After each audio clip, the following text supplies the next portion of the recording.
Morning to you, Peter. Look, what do you make of this? I mean, as Anne was saying, a lot of what we're getting at the moment from Number 10 is sort of very negative. Well, no surprise there, to be perfectly honest.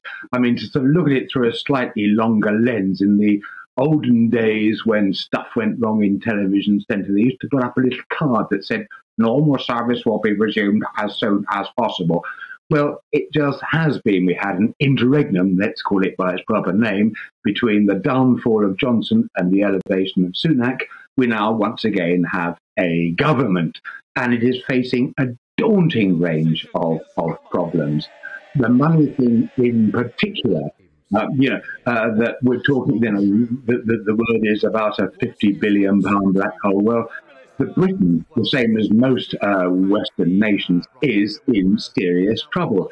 Not only was the small matter of Mad Dad's war, which of course has caused energy prices to rocket, there's also the small matter of COVID. Now, the furlough itself, which is Sunak's gift to the nation, cost £70 billion. And then if you tot up all the other bits and bobs, test and trace, and so on, it comes to sort of an eye-watering between 300 and 400 billion pounds. Now, when Truss was in charge briefly, if we had the la-la economics, oh, don't worry, we'll just shake the money tree and make everyone richer, especially the rich, it has to be said.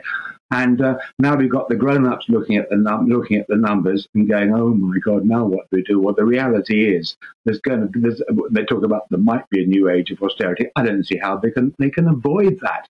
I'm not at all surprised that Sunak's had a few words with George Osborne, who's the Chancellor who initiated the last age of austerity, thanks to the spibs in Wall Street messing up the world economy. And I suspect that he hasn't been talking so much about how do we do it. It's a question of how do we sell it, because it's going to be a really tricky one. Yes, I mean, no matter how truthful the news, and it's pretty dire, there has to be a different way of selling it to us, doesn't there? Because at the moment it's just so depressing.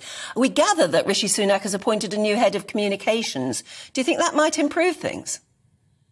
Well, every little helps, as the old slogan goes. But he's going to have to big up the fact that the nation is in huge debt.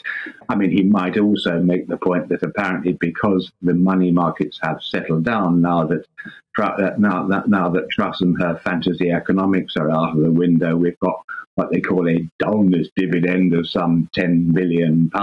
Again, every little helps, it's only a little bit. I mean, I think he'll have no choice but to really big up the fact that we had the COVID massive bill, and it has to be paid. I mean, also, I suspect that, when we're talking about a 50 billion black hole, what that suggests to me is that he's doing it stage by stage, meaning it's going to take years to sort out.